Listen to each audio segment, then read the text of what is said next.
Gënjeshtra i ka këmbët e shkurtra. Personi që krijon gjithmonë një zhurmë të pakuptimt, që mendon që duke bërtitur dhe duke shkuar përtej çdo lloj norme parlamentare, erdhi këtu dhe tha që tregu i karburanteve në Shqipëri kontrollohet nga një subjekt. Shumë e thjesht në raportet që janë publike, edhe në faqen e Ministrisë Financave. Ky është tregu, një ndër tregjet më të diversifikuara në rajon, për shkak se këtu dalin një numër i konsiderueshëm operatorësh, 7 prej tyre kontrollojnë një pjesë të madhe dhe një 60 të tjerë që kanë një pjesë më të vogël. Thej këtu që është një operator. Gënjeve, çohu këtu, merre këtë, lexoje dhe thuaj. Unë e di si e bën ti, se ti je një gjobaxhi i vogël. Ti je një gjobaxhi.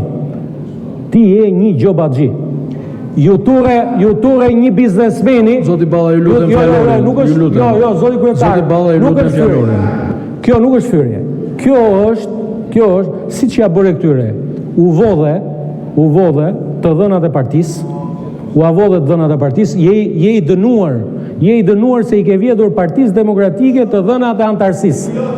Ke raportin aty që i ke vjedhur Partisë Demokratike të dhënat e antarësisë, do të çon dhe mesazhe në 2025 në thoni mos votoni Partinë Demokratike dhe këta që më bënin që u vinte keq shpirti për ty.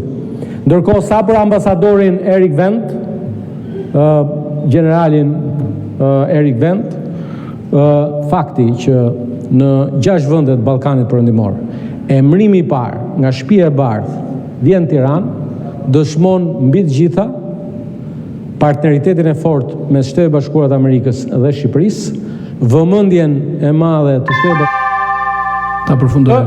Dhe për këtë ne duhet jemi krenar.